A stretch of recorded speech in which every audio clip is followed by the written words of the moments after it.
Eu quero convidar você a abrir sua Bíblia no livro de Atos, no capítulo 20. Atos, capítulo 20.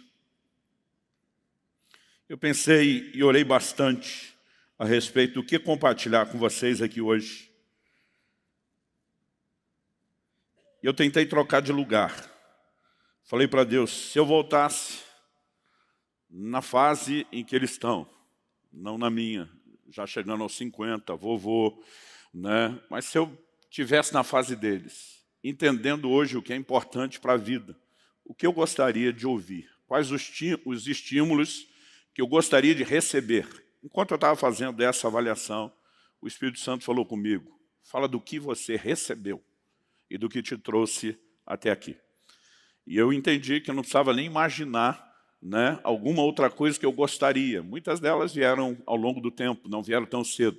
Mas algo que eu tenho certeza, né, que me marcou, me impactou desde a minha adolescência, me trouxe até o lugar que eu estou servindo a Deus, é o que eu quero compartilhar com vocês hoje. Se é um tema que eu possa dar a essa mensagem, será vivendo por algo maior. Em Atos, no capítulo 20, a Bíblia fala que Paulo marca uma reunião em Mileto com os presbíteros de Éfeso. Ele está em viagem, ele não pode se dirigir até Éfeso, e é como se, adaptando ao nosso contexto, Paulo parasse numa viagem em Campo Largo e chamasse os presbíteros de Curitiba para ir até ele e ter uma conversa lá. E o texto diz o seguinte, de Mileto, vou ler a partir do verso 17 até o 24 de Atos 20, vou ler na Nova Almeida atualizada.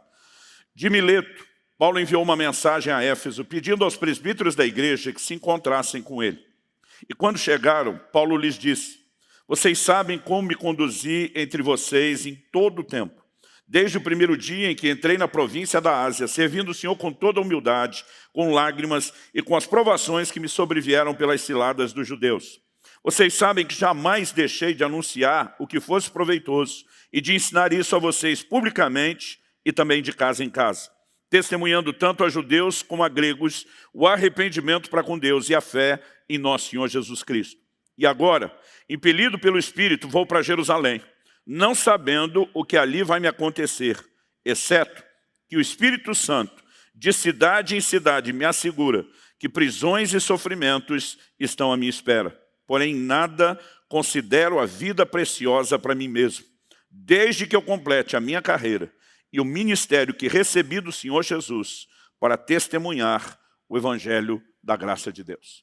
Eu quero especialmente destacar o verso 24. Em nada considero a vida preciosa para mim mesmo, desde que eu complete a minha carreira e o ministério que recebi do Senhor Jesus para testemunhar o Evangelho da graça de Deus.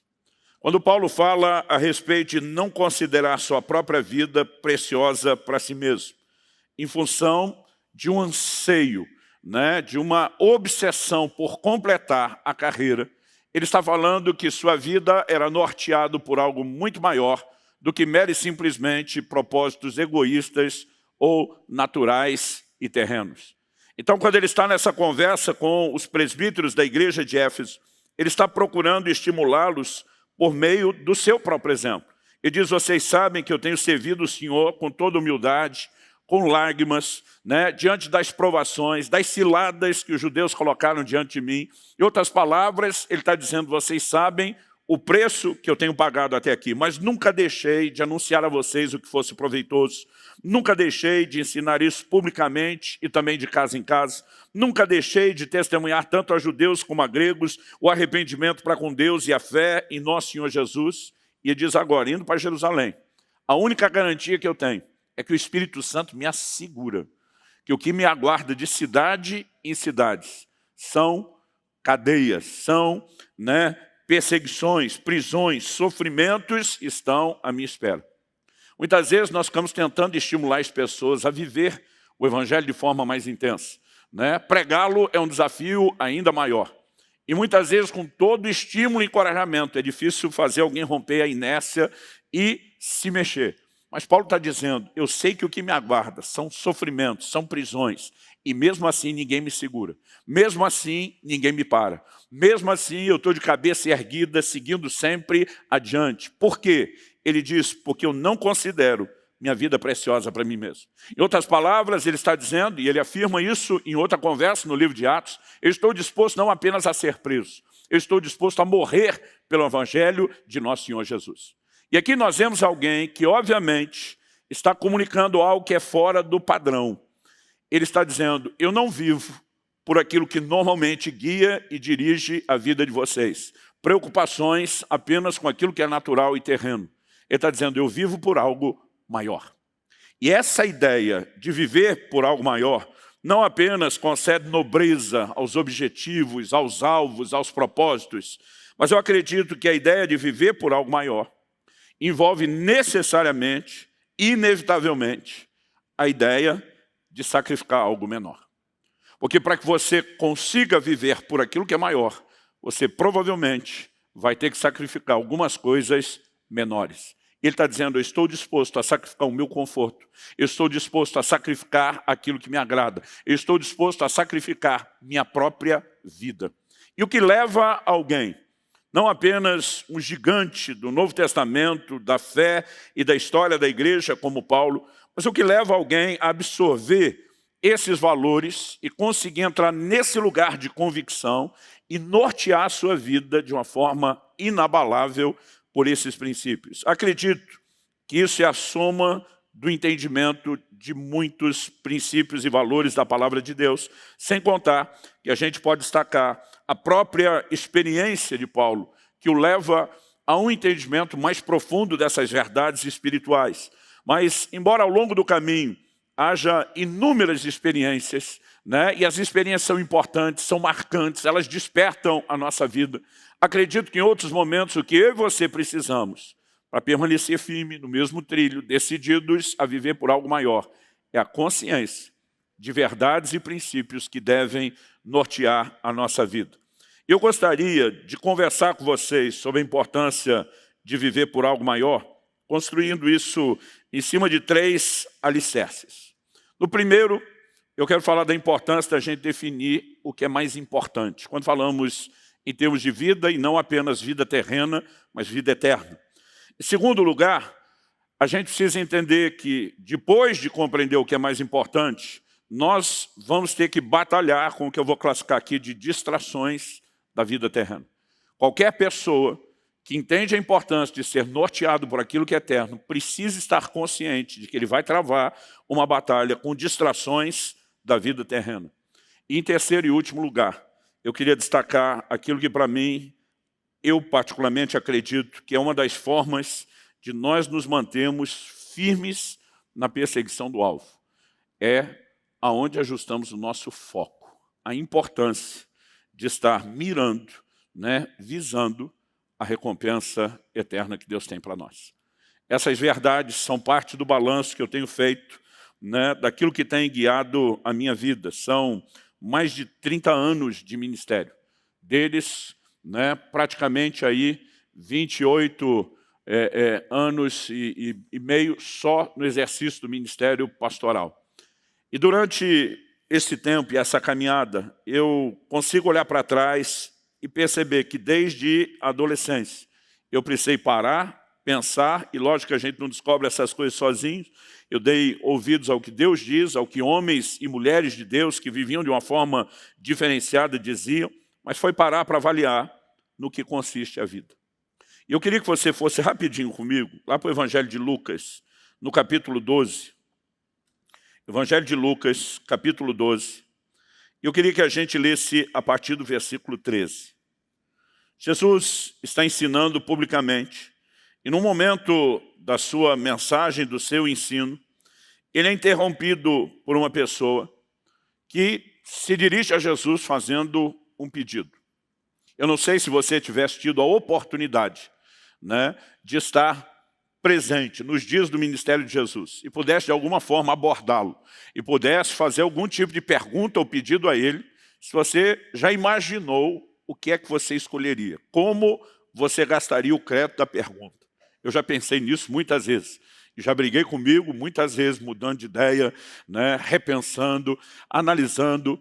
E nós temos aqui um camarada que teve a chance que muitos de nós gostaríamos de ter. E aparentemente ele queimou a sua oportunidade. O texto diz assim, Lucas 12:13. Nesse ponto, um homem que estava no meio da multidão disse a Jesus: Mestre, diga a meu irmão que reparta comigo a herança. Verso 14 diz: Mas Jesus lhe respondeu: Homem, quem me nomeou juiz ou repartidor entre vocês? Jesus publicamente retribui, devolve a resposta daquela pergunta tola de um pedido de ajuda para repartir herança e diz: quem foi que disse que eu estou aqui para esse tipo de coisa? Quem foi que me nomeou nesse lugar e para exercer esse tipo de responsabilidade? Não bastasse essa invertida pública, no verso 15, Jesus começa a ensinar. E o texto diz assim: então lhes recomendou, tenham cuidado e não se deixem dominar por qualquer tipo de avareza, porque a vida de uma pessoa não consiste na abundância dos bens que ela tem, que ela possui. Quando Jesus pega o pedido daquela pessoa, que é um pedido de ajuda para a repartição da herança dos bens materiais, e simplesmente ele diz: tenham cuidado e não se deixem dominar por qualquer tipo de avareza, ele diz, falando no pedido que esse tolo me fez, e ele simplesmente, publicamente, agora vai falar contra a avareza. Em primeiro lugar, eu não queria estar na pele desse cidadão. Mas em segundo, eu fico grato a Deus, porque seja ele ou todos os outros, receberam o que eles precisavam. O que esse camarada precisava não era alguém passando a mão na cabeça dele. O que ele precisava era alguém abrindo seus olhos. Era alguém fazendo com que ele enxergasse a verdade. E a partir do verso 16, Jesus emenda uma parábola. No verso 15, quando ele pede cuidado para não se deixar por qualquer tipo de avareza, ele começa dizendo o que a vida não é, no que ela não consiste.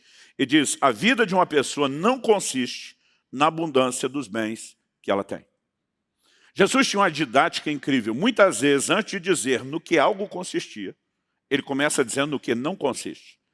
Muitas vezes, antes de colocar o fundamento correto, ele começava removendo o fundamento errado. Eu não sei você, mas eu me lembro dessa fase na vida, onde você começa a perceber que dinheiro é tão importante para você acessar tanta coisa. E você começa a imaginar que quanto mais você juntar e tiver, melhor vai ser a vida, não apenas divertida, mas vai proporcionar a você realização, satisfação.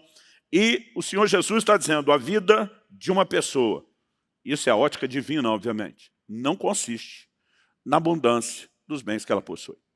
Então ele emenda no verso 16, e acredito que aqui, depois de dizer no que não consiste, é que ele vai mostrar no que deve consistir a vida. Jesus lhes contou ainda uma parábola dizendo: o campo de um homem rico produziu com abundância. Então ele começou a pensar: que farei? Pois não tenho onde armazenar minha colheita. Que problemão.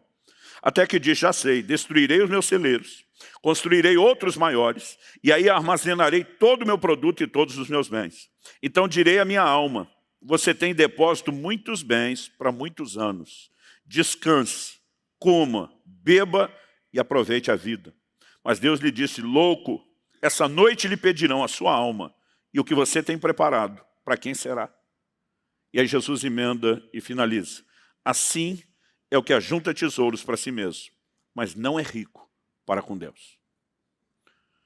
Se a vida não consiste na abundância dos bens que possui, Jesus está dizendo não é em riqueza terrena, no que ela consiste.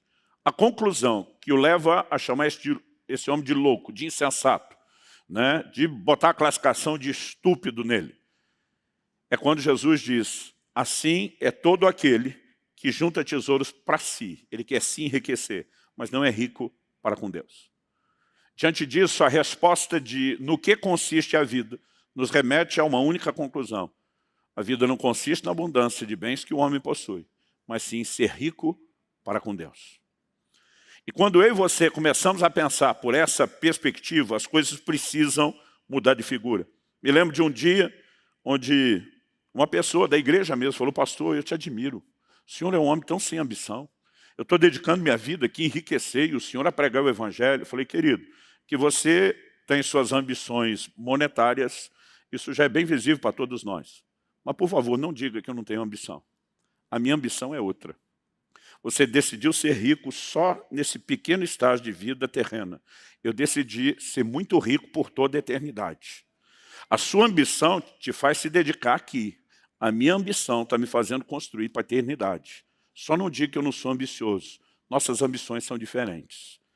Eu e você precisamos entender, e daqui a pouco eu vou falar o que é mirar a nossa recompensa eterna do lado de lá, mas um conceito que precisa nos ajudar a entender a importância do que é ser rico para com Deus e investir na eternidade, é entender o quão breve e passageira é a vida. A palavra de Deus diz em 1 de Pedro, no capítulo 1, nos versículos 24 e 25, citando um texto do Antigo Testamento, ele diz: porque toda a humanidade é como a erva do campo, e toda a sua glória é como a flor da erva. A erva seca, a flor cai, mas a palavra do Senhor permanece para sempre. A Bíblia trata a nossa vida como algo efêmero, passageiro, breve. Mesmo quando vivemos a medida cheia, quando ela não é interrompida antes. Talvez a fase da vida onde você está, a ficha não caiu ainda. Eu me lembro quando recém-casado e nasceu o nosso primeiro filho, nós começamos a ouvir esse discurso, depois quando veio, né, a segunda, a nossa filha, a gente continuava sempre ouvindo os mais velhos e todo mundo falava a mesma coisa: aproveita, porque passa depressa.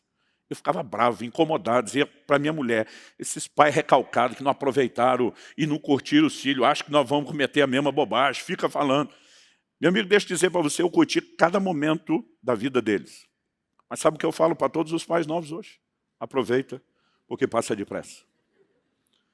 É impressionante, né, o como a gente simplesmente vai olhando a vida passar, correr, né, e daqui a pouco você fica se recusando a acreditar que está tiozão, que está ficando velho, não importa se você virou vô, se a barba está branca, né, tudo dentro de você se recusa. Eu lembro quando era garoto, imaginava um cara de 50 anos como muito velho. Agora eu digo, é tão novo, porque tudo é uma questão de perspectiva. Mas quando você pensa em termos do tamanho da duração da vida, da energia, do pique da disposição, gente, eu já passei da metade. Eu já estou, que nem o avião, ele sobe, ganha aquele estágio de cruzeiro, platô, e depois entra em procedimento de descida. Eu já estou na classificação, queira Deus que o aeroporto esteja bem longe de quem já entrou em procedimento de descida. Então, isso era algo que eu resolvi acreditar quando novo, mas não consegui absorver. Mas acredite, a vida passa muito depressa. Ela simplesmente vai acelerando cada vez mais, até o ponto, às vezes, alguns de nós querer gritar: alguém para o mundo que eu quero descer, porque o negócio fica insano. Alguém disse: pastor, eu tenho a impressão que o tempo passa cada vez mais rápido com os anos. Eu falei: não, a turma que marca lá no relógio diz que é a mesma coisa. Né? Ele falou: mas a sensação é que é mais rápido. Eu falei: deve ser uma questão de proporcionalidade.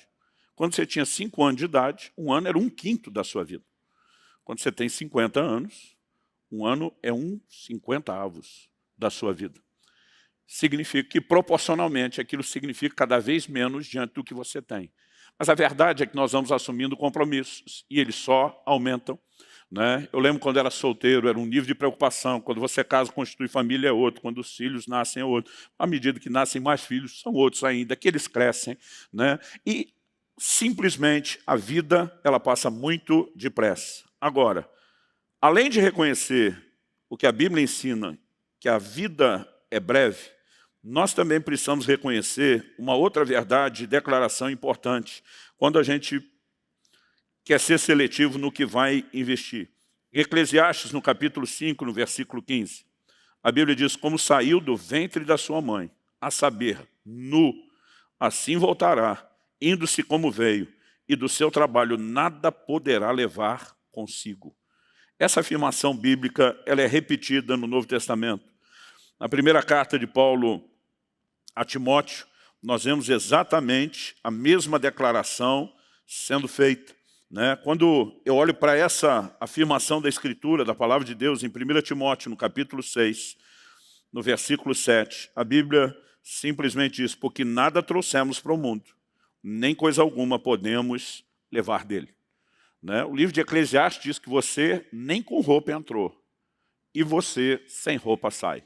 Né? Porque essa é a condição e a realidade. Ou seja, tudo aquilo que de material você pode ter ou desfrutar, ele não te acompanha. Essa é a razão pela qual normalmente você não vê um caminhão de mudança acompanhando um cortejo fúnebre. Embora na antiguidade os faraós fizeram isso, enchiam as suas tumbas, né, que continuam até hoje sendo descobertas, todo tesouro está lá. Eles não fizeram uso de nada disso depois que morreram. Agora, sabe o que é curioso? A Escritura nos mostra que eu e você podemos levar uma única coisa dessa vida. E essa única coisa que eu e você podemos levar, diz o livro de Apocalipse, no capítulo 14, no versículo 13. Então ouvi uma voz do céu dizendo, escreva, bem-aventurados os mortos, que desde agora morrem no Senhor. Sim, diz o Espírito, para que descansem das suas fadigas, pois as suas obras os acompanham. Você pode repetir isso comigo? Diga, as suas obras os acompanham. Nós não vamos levar nenhum dinheiro, nós não vamos levar nenhum bem, nós não vamos levar absolutamente nada dessa terra, a não ser uma única coisa. A Bíblia diz, o que fazemos, nossas obras nos acompanham. Nos acompanham para onde? Para um lugar onde compareceremos depois da morte. A Bíblia diz no livro de Hebreus, no capítulo 9, no verso 27, ao homem está ordenado morrer uma só vez, vindo depois disso o juízo. Então, depois da morte, haverá prestação de contas, haverá julgamento. E no julgamento, o que será levado em conta e tratado, diz respeito às nossas obras. Quando eu e você começamos a entender o que é mais importante, né? Quando eu e você começamos a compreender essas coisas, aí o nosso foco começa a ajustar melhor naquilo que é eterno. O Senhor Jesus diz em João no capítulo 6, no verso 27, trabalhem, não pela comida que se estraga, que perece, mas pela que permanece para a vida eterna, a qual o Filho do Homem dará a vocês, porque Deus, o Pai, o confirmou com o seu selo. Hoje em dia a gente pensa no trabalho não só como meio de sobrevivência, mas de ampliar o conforto. Na antiguidade, eles pensavam em essência na sobrevivência. Mesmo o homem rico que falou, vou encher os celeiros, ele diz, vou parar de trabalhar, vou curtir a vida, porque eu tenho sustento para muitos anos. Hoje em dia, a nossa vida é relativamente mais fácil. Você imagina a época onde o camarada acordava e não tinha nenhum mercadinho, nenhuma loja de conveniência. Ele normalmente tinha que comer daquilo que plantava ou tinha que caçar alguma coisa. As comidas não eram preparadas rápidas como hoje, né? Você joga um miojo, 3 minutos no fogo, está cozido. Não tinha isso. Você vai ver situações desde o Velho Testamento até o Novo, né? A Bíblia diz em Atos 10 que Pedro estava com fome. O povo disse, nós vamos preparar a comida para você. Ele diz, vou no telhado orar. A comida não saía rápido, gente. Eles normalmente iam matar o bicho, limpar o bicho, né? Salgar o bicho, assar o bicho. O negócio não era assim tão rápido. E muitas vezes a pessoa trabalhava o dia inteiro para ter o que comer no próximo dia. Enquanto ela garantiu a comida do próximo dia, no próximo dia ela tinha que caçar de novo para garantir a do outro dia. Hoje nós ainda pensamos num pouquinho mais, quando falamos de uma produtividade que pode dar um pouco de conforto, mas Jesus está dizendo, não trabalhem pela comida que perece. Trabalhem por aquela que permanece para a vida eterna. Eu vejo hoje em dia uns crentes pagando uma fortuna para uns coaches. E não estou falando contra isso. Priorize e organize a sua vida, mesmo que isso custe algum investimento. O que eu não entendo é uns camaradas pagar tão caro para uns coaches, que às vezes até besteira falam, e não ouvir o conselho que Jesus, que para rebaixá-lo, a gente poderia chamá-lo de o maior de todos os coaches. Mas essas pessoas pagam para ouvir alguém aqui e não ouvem o que Jesus do lado de cá está falando de graça. Ele diz, não trabalhe pela comida que perece. Trabalhe pela que permanece para a vida eterna. Se eu e você não definirmos o que é mais importante, nossa vida vai seguir sem rumo ou vai seguir o rumo errado. A segunda coisa que eu entendo é que mesmo quando você entende, compreende isso, você precisa entender que a vida terrena está cheia de distrações. No Evangelho de Marcos, no capítulo 8, Jesus fala de uma característica da vida cristã que não é tão popular. O verso 34 de Marcos 8 diz, então convocando a multidão, e juntamente seus discípulos, Jesus lhes disse, se alguém quer vir após mim, negue-se a si mesmo, tome a sua cruz e siga-me. De novo, a ideia de que se você quer viver por algo maior, tem que sacrificar algo menor. Ele disse, você quer vir após mim? Você quer ser meu discípulo? Deixa eu te dizer, é do meu jeito, não é do seu. São os meus valores, não são os seus. São as minhas regras, não são as suas.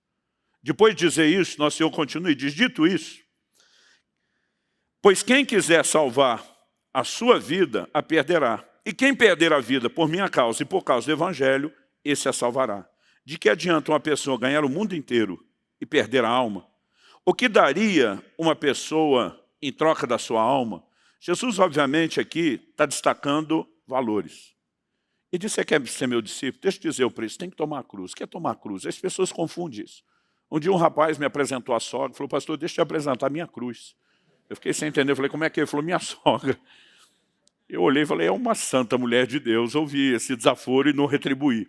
Né? Mas o que eu e você precisamos entender é que cruz, diferente do que muitas vezes a gente usa, não é problema ou dificuldade. Quando Jesus foi sentenciado à morte por crucificação, que era uma das formas de execução mais comuns do Império Romano, ele foi obrigado a carregar sua cruz até o lugar da crucificação. Isso era uma confissão e uma admissão pública para todo mundo que o assistia carregando a cruz. Eu fui sentenciado à morte. Sou um condenado à morte. Jesus está dizendo: quer ser meu discípulo? Pega a sua cruz e assuma diante do mundo inteiro que você vai ter que morrer para você. Você não tem mais o direito de viver para você, se quiser ser meu discípulo. Em outras palavras, ele está dizendo: assuma a sentença de morte. Mas aí ele diz assim no verso 35, quem quiser salvar sua vida, vai perdê-la. E quem perder sua vida por minha causa, por causa do Evangelho, esse a salvará. Às vezes eu li uns textos que não entendia, pensava: Deus, Senhor, é do contra. O que se humilhar vai ser exaltado, o que exaltar vai ser humilhado. Parece que o Senhor quer sempre ir na contramão. O cara tentou salvar, perde. Tentou perder, salva. Na verdade, o que eu e você precisamos entender é que Jesus acabou de anunciar: você vai morrer para si. Aí diz assim: quem quiser salvar a sua vida, e salvar a sua vida é escapar da cruz. Aí vai perder. É aí que vai dar ruim. A perda não é a cruz. A perda é você fugir da cruz. Mas aí depois ele diz: mas quem perder a sua vida por minha causa e por causa do Evangelho, acertar a cruz, morte para si mesmo, esse a salvará. Ele não está falando nem da salvação eterna, mera e simplesmente. Ele está falando de, muitas vezes, pessoas que querem se poupar da privação em nome de vamos divertir, elas viverão as maiores perdas. Gente que aceita a perda, vamos nos privar do que é necessário, viverão os maiores deleites. Quem está entendendo, diga amém. Aí depois ele pergunta: de que adianta a pessoa ganhar o mundo inteiro e perder sua alma? Que daria uma pessoa em troca da sua alma? Mas a verdade é que, ainda que se as pessoas fossem pensar de forma fria, não negociariam a alma. Normalmente não é assim que elas pensam. Por quê? Porque muitas vezes a gente acaba sendo levado e distraído por aquilo que é terreno. A pregação contemporânea do Evangelho tem focado demais aquilo que é terreno. Gente, de coração, eu não estou aqui dizendo que Deus não quer trazer bênçãos que envolvam questões materiais e terrenas. Mas quando o Evangelho parece reduzir só a isso, aí nós temos algo muito errado. Porque em 1 Coríntios 15, 19, Paulo diz: se é só para essa vida que esperamos em Cristo, nós somos de todos os homens os mais dignos de lástima. Então não estou aqui dizendo que ele não pode abençoar sua casa, constituir família, como fez com as parteiras do Egito, que ele não pode te fazer prosperar e derramar inúmeras bênçãos materiais. Mas se o Evangelho for só isso, nós o empobrecemos demais. Ele é muito mais do que isso. E na verdade o grande foco não é naquilo que é terreno, é naquilo que é eterno. E muitas vezes nós não percebemos o quanto a gente pode, ao longo do caminho, ser distraído por um foco errado. A pergunta que eu e você precisamos fazer: o Evangelho proporciona só lucro? Ou ele também traz perdas? Se você olhar principalmente a perspectiva natural, terrena, temporária, ele não vem oferecendo apenas ganho, ele vem oferecendo perda. Na eternidade, esqueça as perdas. Ele nos oferece só ganho. Mas agora, muitas vezes eu e você vamos ter que sacrificar algo menor por causa daquilo que é maior. Muitas vezes eu e você vamos ter que sacrificar coisas que nem necessariamente são pecado, mas poderiam nos desviar do propósito.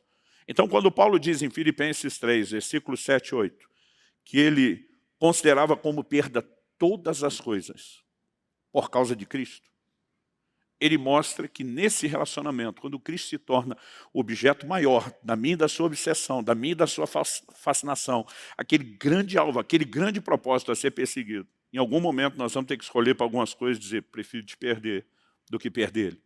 Ele diz, eu prefiro perder essas coisas para que eu possa ganhar a Cristo. Nem sempre significa que algumas coisas são necessariamente erradas, mas algumas vezes elas podem simplesmente nos roubar do plano e do propósito. O próprio Jesus teve que lidar com isso. No Evangelho de João, no capítulo 12, no versículo 24, ele diz, em verdade lhes digo, se o grão de trigo caindo na terra não morrer, fica ele só, mas se morrer, produz muito fruto. Jesus está falando de uma vida que nasce da morte. Mas a verdade é que se você olhar o contexto, Jesus está falando dele. O versículo 20 começa dizendo assim, ora, entre os que foram para adorar durante a festa, haviam alguns gregos. A Bíblia não diz quem eram esses gregos, só diz alguns gregos. O verso 21 diz, esses se dirigiram a Filipe, que era de Betsaida da Galiléia, e lhe pediram, Senhor, queremos ver Jesus. O povo se espremia para tocar em Jesus. A multidão se aglomerava, todo mundo queria, mas de alguma forma, o pedido dessa turma feita a Filipe passa por um filtro. Verso 22 diz, Filipe foi dizê-lo a André. E André e Filipe juntos, entrem em acordo, comunicaram a Jesus. Quem eram esses gregos que conseguiram tão rápido acesso a Jesus? A Bíblia não é clara. Mas a lógica me faz pensar que não se tratava de gente qualquer. Agora vamos pensar no seguinte. A Grécia ainda era, nesses dias, apesar do Império Romano ter se tornado um império de proporções mundiais, depois da morte de Alexandre o Grande, ela ainda era aquela que cultivava o pensamento dominante. Havia se promovido por todo o mundo o helenismo, a cultura grega, não apenas a língua, né? O Novo Testamento foi escrito no grego mesmo nos dias do Império Romano, mas toda a filosofia. A Grécia era o palco do pensamento do mundo. De alguma forma, eu acredito que a fama de Jesus como ensinador chega lá. E esses gregos vêm fazer uma proposta. A Grécia quer ouvir Jesus. O texto diz assim, quando eles comunicaram isso a Jesus, é o momento que Jesus responde, é chegada a hora de ser glorificado o Filho do Homem. Eu acho que, se eu sou um dos dois, eu penso, nós vamos para a Grécia com o mestre. Agora nós vamos brilhar. Mas quando Jesus fala de ser glorificado, ele está falando de outra coisa. É nesse momento que ele diz, se o grão de trigo caindo na terra não morrer, fica ele só. Quando Jesus entra no mundo, a Bíblia diz, o próprio Cristo diz, Deus amou o mundo de tal maneira que deu o seu Filho unigênito, único. Mas Jesus não veio para permanecer filho único. A Bíblia diz, no livro de Hebreus, que ao entrar nos céus, ele entra dizendo, eis-me aqui e os filhos que Deus me deu. A Bíblia diz que o plano é que ele se tornasse o primogênito de muitos irmãos. Mas ele disse, se eu não morrer, não há multiplicação de filhos de Deus na terra. Sabe o que ele está dizendo? A Grécia pode ser atrativa para mim, na perspectiva humana e egoísta, mas não serve ao plano e ao propósito de Deus. Isso não é promoção genuína, isso é distração. É nessa sequência que Jesus diz, quem ama a sua vida, perderá. PDA. Mas aquele que odeia a sua vida nesse mundo irá preservá-la para a vida eterna. Se alguém me serve, siga-me, e onde eu estou, ali estará também meu servo. Agora ele já está dizendo, eu não vou para a Grécia, e vocês também não vão. Vocês vão ficar comigo. E se alguém me servir, o Pai o honrará. E Jesus diz, agora minha alma está angustiada. E o que direi, Pai, salva-me dessa hora? Não foi, pois, precisamente com esse propósito que eu vim para essa hora? Pai, glorifica o teu nome. Então veio uma voz do céu, eu já o glorifiquei, e ainda o glorificarei. A multidão que ali estava e que ouviu aquela voz, dizia ter havido um trovão, uma voz audível. Outros diziam, foi um anjo que lhe falou. Então Jesus explicou, não foi por minha causa que veio essa voz, e sim por causa de vocês. Ele diz, essa voz está sustentando o meu propósito, o meu alinhamento, para que eu não saia do trilho. Vocês é que serão beneficiados pela minha obediência. Quando nós falamos de distrações, gente, não é apenas você perder o alvo em relação ao pecado. Muitas vezes coisas que podem ter cara de aparentemente boas podem concorrer com a visão de um propósito que Deus estabelece no nosso coração. O que vai nos ajudar a não se perder no processo? Se eu e você mantivermos o foco. Se você estivermos de olho para o lugar onde estamos indo. E acredito que eu e você precisamos enxergar sempre a recompensa. Quando Jesus diz no versículo 25, quem ama a sua vida perde, mas o que odeia, ou aborrece sua vida nesse mundo, vai preservá-la para a vida eterna. O tempo todo ele está falando para mim e para você. Você pode fazer uma escolha de buscar gratificações temporárias ou de buscar recompensas eternas. Se eu e você escolhemos viver por algo maior, não é apenas o quão nobre é a nossa escolha, mas o algo maior também é algo maior, inclusive em termos de recompensa, inclusive em termos de gratificação, inclusive em termos de retorno do investimento. E eu e você precisamos aprender a colocar os nossos olhos na recompensa. Quem está entendendo, diga amém. Segundo aos Coríntios, capítulo 5, versículos 10 e 11, Paulo diz assim, porque é necessário que todos nós é cada um sem exceção, nenhum de nós vai escapar disso. É necessário que todos nós compareçamos diante do tribunal de Cristo, para que cada um receba segundo o bem ou o mal que tiver feito por meio do corpo. Lembra de Apocalipse 14, 13, que as nossas obras nos acompanham? Para onde elas nos acompanham? Para o tribunal. Se forem boas obras que merecem recompensa, a recompensa nos acompanhará por toda a eternidade. Mas se tiver algum tipo de julgamento, ele também vai permanecer conosco por toda a eternidade. Nós não podemos achar que isso é um assunto sem importância. Em Hebreus, no capítulo 6, nos versículos 1 e 2, a Bíblia fala dos rudimentos da doutrina de Cristo, daquelas bases, do alicerce. Lá, o escritor destaca 6 coisas: o arrependimento de obras mortas, a fé em Deus, a doutrina de batismos, imposição de mãos. Aí ele fala da ressurreição dos mortos e do juízo eterno. Quando você olha para essas duas, que têm o caráter final, nós não podemos negar que se o juízo eterno é colocado no rudimento da doutrina de Cristo, é algo que nós temos que tratar como essencial, como básico. Haverá retribuição e recompensa. E nossas escolhas na vida terrena deveriam ser norteadas pela percepção das recompensas eternas. Vou repetir isso mais uma vez. Nossas escolhas na vida terrena deveriam ser norteadas pela percepção da recompensa eterna. Dá uma olhadinha comigo em Hebreus, no capítulo 11, versículo 35. Ele começa falando até o versículo 32 dos heróis da fé. No início do verso 32, ele diz, me faltará tempo necessário para falar de Gideão, Baraque, Sansão, Jefité, Davi, Samuel, dos profetas, porque até então ele relacionou muitos atos de fé de muitos homens de Deus no Antigo Testamento.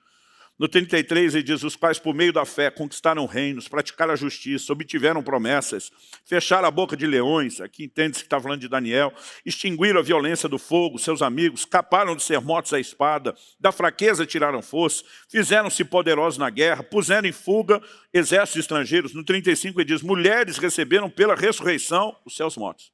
Até aqui foi gente que foi livre pela fé. Livre da boca do leão, livre do fogo, livre do inimigo, a fé os livrou.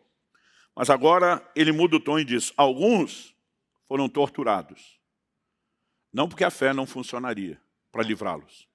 Ele diz assim, não aceitando o seu livramento, para obterem superior ressurreição. Alguns fizeram uma escolha, eu posso, como Daniel, crer e escapar da boca do leão.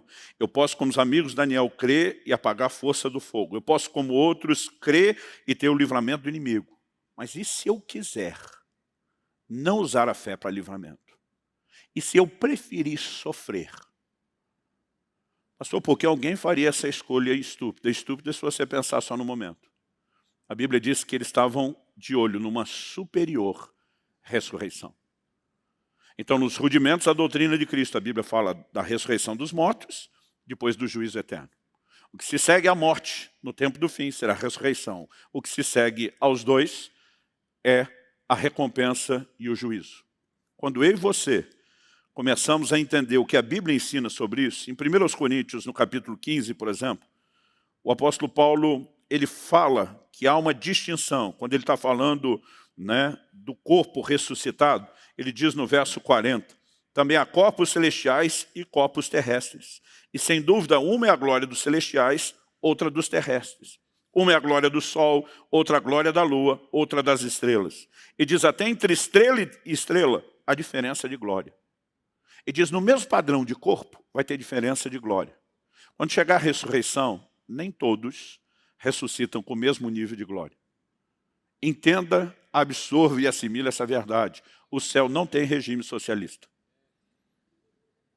Ele é igualitário no sentido de salvação, do valor que cada um tem, não de retribuições. Nós colhemos aquilo que plantamos. Isso é determinado por Deus, esse é o padrão de justiça divina. Cada um será recompensado de acordo com aquilo que fez, com o nível da sua doação, com o nível da sua entrega. Esses camaradas estão diante da morte e diz, a gente pode crer e ser livre, mas a gente pode escolher não crer, mirando uma superior ressurreição. E Deus diz, pode. Ele diz, então nós escolhemos morrer. Por quê? Essas pessoas entendem que há algo muito maior do que essa vida terrena de curta duração. Quando Estevão está diante daquele momento onde vai ser apedrejado, ele não faz nenhuma oração por livramento. Ele apenas ora e diz, Senhor, não lhes impute esse pecado. Em outras palavras, ele está dizendo, eu vou aceitar esse apedrejamento, eu nem vou orar por livramento. Mas a Bíblia diz que cheio do Espírito Santo, seus olhos se abrem. E a Bíblia diz que ele vê Jesus em pé, à direita do trono de Deus. Eu não sei você, eu fico enlouquecido, quase surtado com esse texto. Porque em toda a Escritura a Bíblia fala de Jesus sentado à direita de Deus. Era um conceito cultural que eles entendiam. Quem tinha autoridade ficava sentado. Quem ficava em pé era o plebeu que estava na frente de quem tinha autoridade. Quando a Bíblia fala de Jesus em pé, para mim é uma das maiores honrarias que Estevão podia receber. Para mim ele está dizendo, um cara como você, que valoriza o que é eterno, que me honra até o fim, até o último suspiro. Eu me levanto do trono para receber com honra aqui no céu. E se existe algo que deveria nortear a minha e a sua vida, é essa disposição que nasce de um entendimento de viver por algo maior. Como eu falei antes, eu não sou uma pessoa, eu não me considero desprovido de ambição. Minha ambição é outra. Eu decidi que eu queria ter algo que durasse por toda a eternidade. Paulo diz em 1 Coríntios 3,10, segundo a graça de Deus que me foi dada, lancei o fundamento como sábio construtor, e outro edifica sobre ele, porém cada um veja como edifica. Paulo diz antes que o fundamento é Cristo, isso não pode ser mudado. Mas ele diz, depois que Cristo entrou, o que vai ser construído em cima do alicerce, do fundamento, cada um veja bem como é que vai construir. Ele diz assim, verso 12, se o que alguém edifica sobre o fundamento é ouro, prata, pedras preciosas, aqui está falando não só de um edifício valioso, mas de coisas resistentes ao fogo. Aí ele continua a lista e diz, madeira, feno, palha. Aqui ele não está falando só de um edifício, de um tipo de casa ou moradia que não tem tanta honra, mas ele está falando de coisas que não resistem ao fogo. Ele termina dizendo assim, a obra de cada um se tornará manifesta, pois o dia a demonstrará, porque será revelada pelo fogo, e o fogo provará qual é a obra de cada um. Se aquilo que alguém edificou sobre o fundamento, que é Cristo, permanecer, esse receberá recompensa. Outras traduções dizem galardão, que é a mesma coisa. Se a obra de alguém se queimar, esse sofrerá dano. Porém, ele mesmo será salvo, mas como que através do fogo? A Bíblia faz uma diferença entre salvação e galardão. Se o que eu e você construímos para a eternidade não resiste ao fogo, você entra salvo, mas sem galardão. Como dizia um amigo meu, salvo, mas sapecado pelo fogo. Ele diz, mas se o que você edificou, se você se empenhou, se esmerou, e sobreviver ao fogo, e fogo na Bíblia tem essa ideia de juízo, Deus está dizendo, então você vai ter galardão. Gente, eu não sei qual é o sistema de recompensa eterna.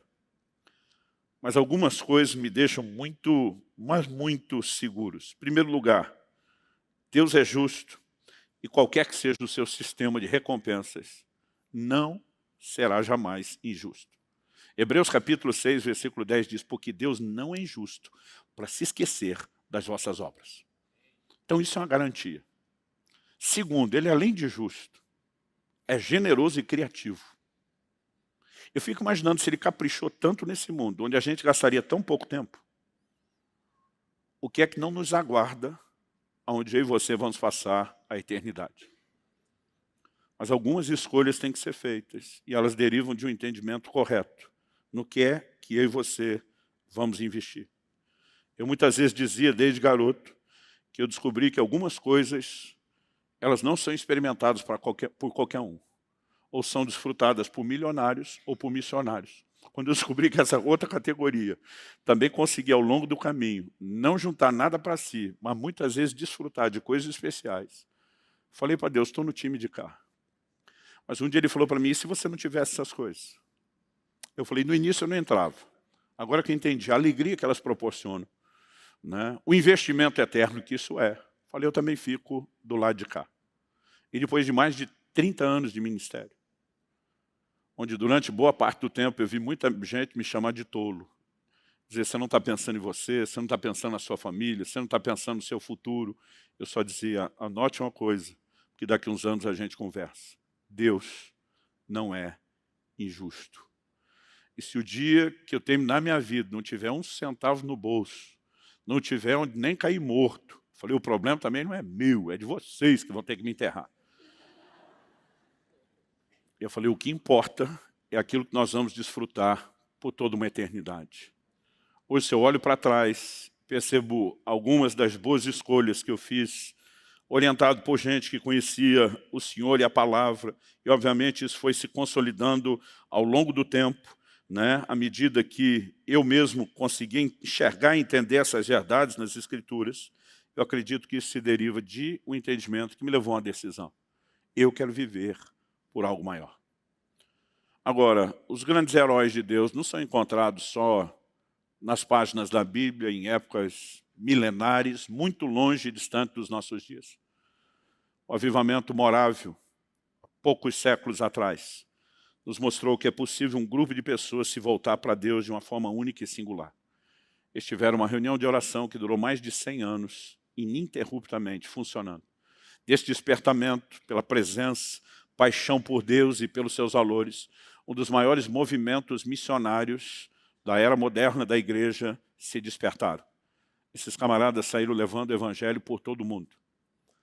Agora, conta-se a história de dois deles que vieram para a região, para as ilhas da América Central, e souberam e tiveram a notícia que o dono da ilha tinha milhares de escravos trabalhando e que não havia cristãos nem igrejas entre eles. Eles escrevem cartas pedindo permissão para poder entrar a pregar o evangelho. E o dono nega. E diz, ninguém tem permissão de entrar aqui, a não ser que entre como escravos. Ele escreve uma outra carta. E eles oferecem vender a sua liberdade para entrar como escravos na ilha. E eles precisavam vender a liberdade para ter o dinheiro da passagem. A história acabou não se concretizando dessa forma por questões legais. Na época, eles não eram negros, não se encaixavam no padrão da escravatura, mas eles não sabiam que o processo final seria legalmente derrubado. Eles se dispõem a irem até o fim. No dia que entram no barco, estão para se despedir, aquele momento de choradeira de famílias, amigos e parentes, porque não há viagem com retorno. Eles nunca mais seriam vistos por ninguém. Era uma despedida permanente. Esses dois gritam do barco uma frase que acabou se tornando o lema, o grito de guerra do movimento morável. O grito deles foi que através de nossas vidas, o cordeiro que foi imolado receba a recompensa do seu sofrimento.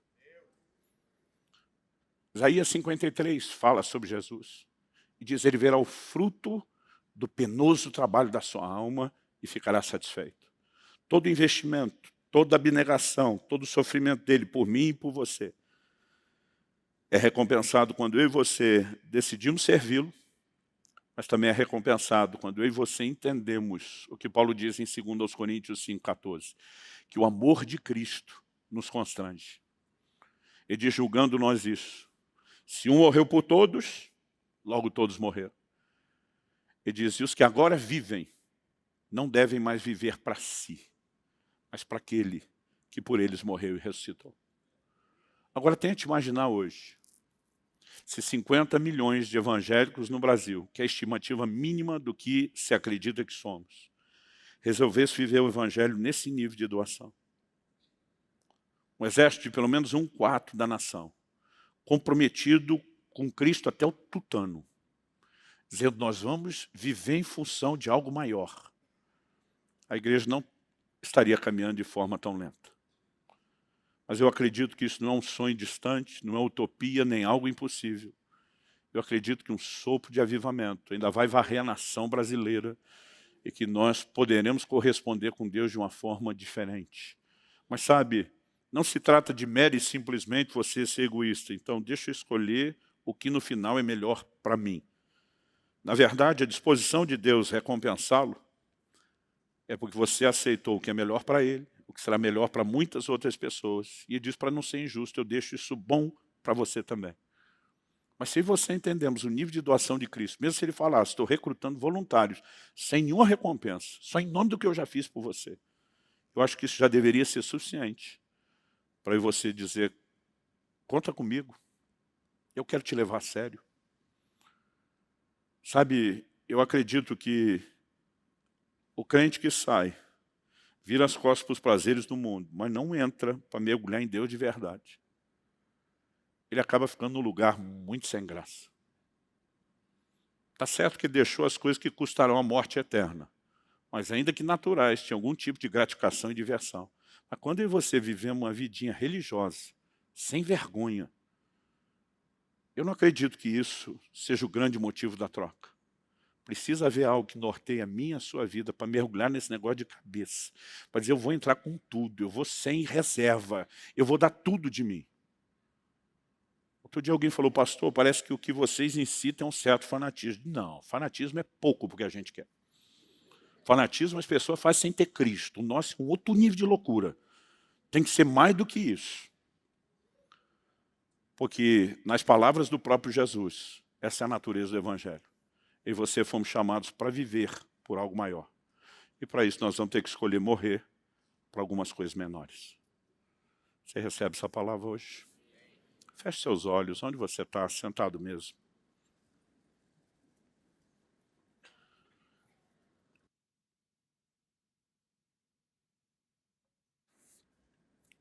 Espírito Santo,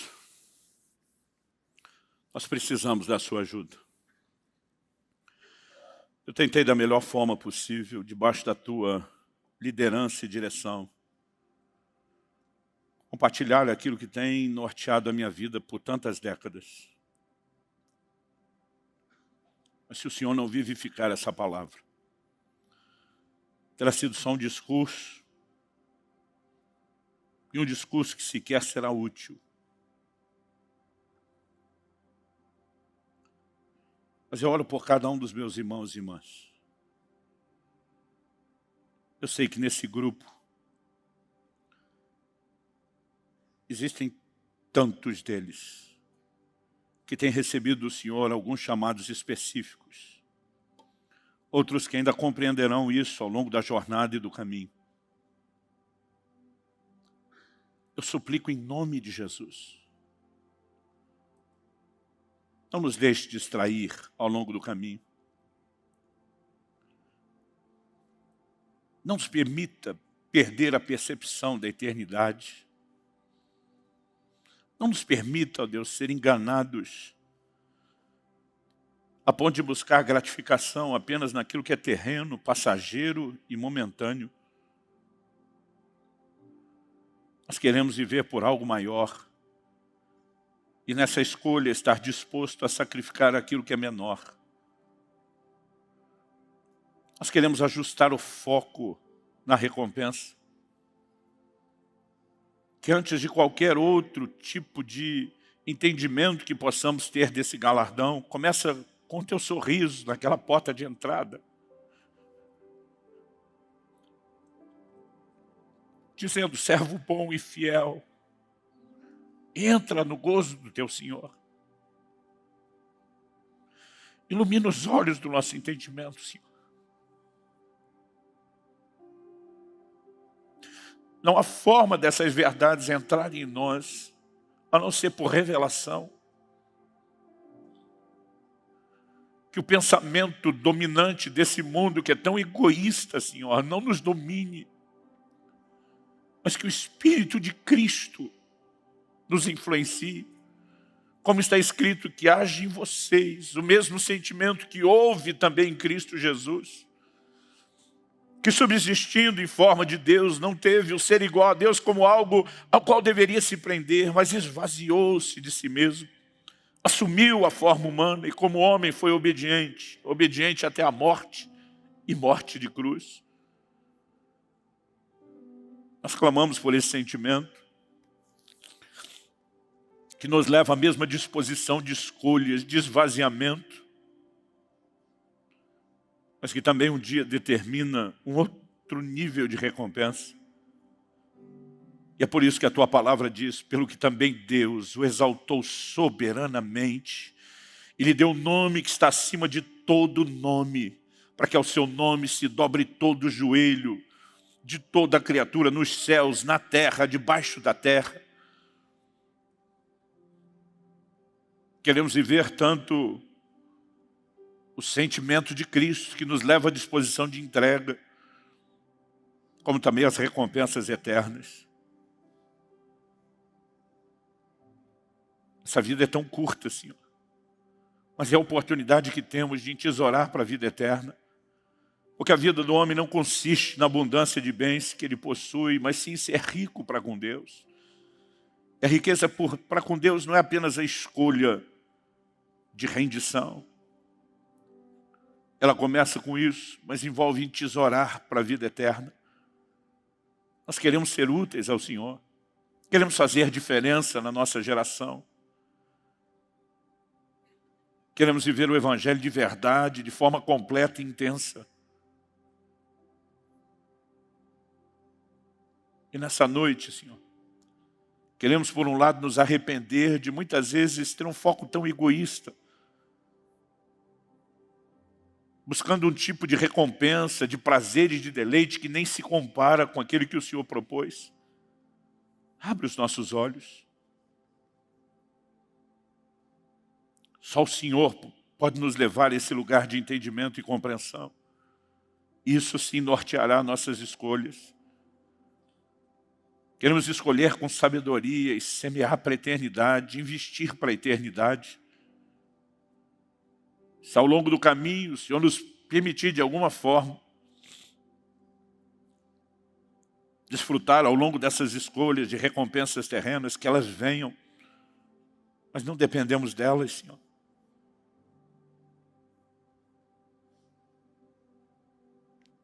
Queremos trabalhar não pela comida que perece, mas por aquela que permanece para a eternidade.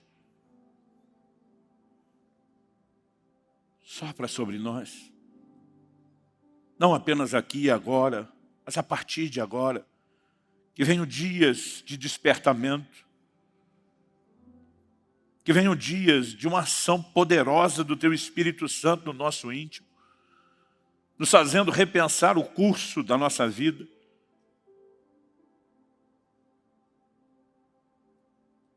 Antes que chegue aquela fase de arrependimento tão comum a todos na velhice. Razão pela qual a Tua própria palavra nos adverte no livro de Eclesiastes.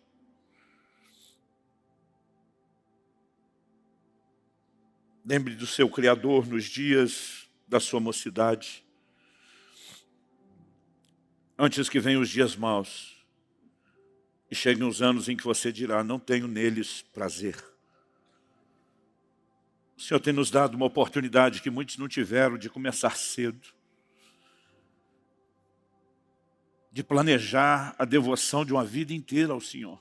Nós não queremos desperdiçar isso. Mas por outro lado sabemos que, como diz 1 Coríntios 2,14, o homem natural não entende as coisas do Espírito e para ele são loucura. É por isso que nós estamos clamando por discernimento espiritual. Ilumina os olhos do nosso entendimento, abra a nossa mente e o nosso coração. Permita-nos acessar um nível de compreensão dessas verdades como nunca antes. Mesmo aqueles de nós que já alcançamos parte disso, Nós queremos entender numa nova medida, dispostos a sacrificar e te oferecer qualquer coisa, Senhor. Qualquer coisa.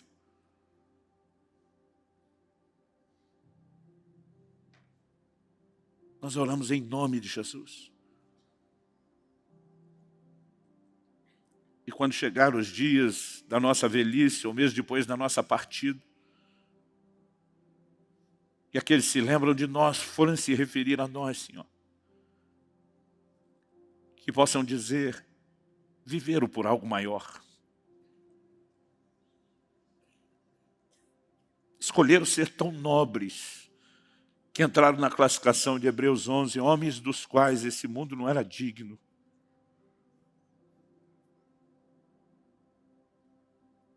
É o que nós te pedimos em nome de Jesus. Em nome de Jesus. E para a glória do teu nome mesmo.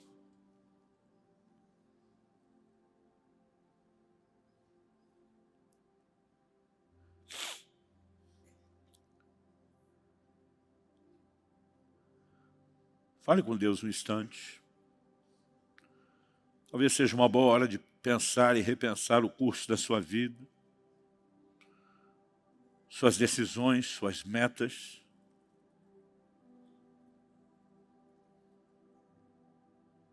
Talvez seja a hora de fazer alguma entrega específica a Deus.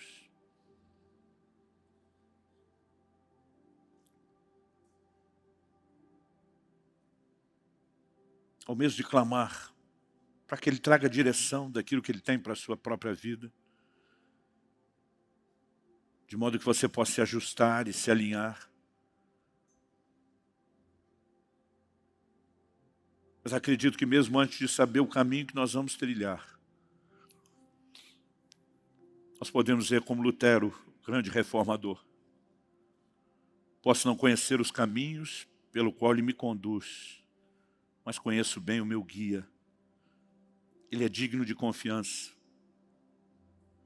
a ponto de você poder se entregar mesmo antes de saber o caminho, e dizer, eu vou confiar no Senhor. Eu vou confiar o destino e o curso da minha vida nas tuas mãos e ao cumprimento do teu propósito. Eu vou escolher viver como Paulo, dizendo, em nada tenho a minha vida como preciosa, contanto que eu complete a carreira de testemunhar o Evangelho da graça de Jesus Cristo. Cumprir o ministério.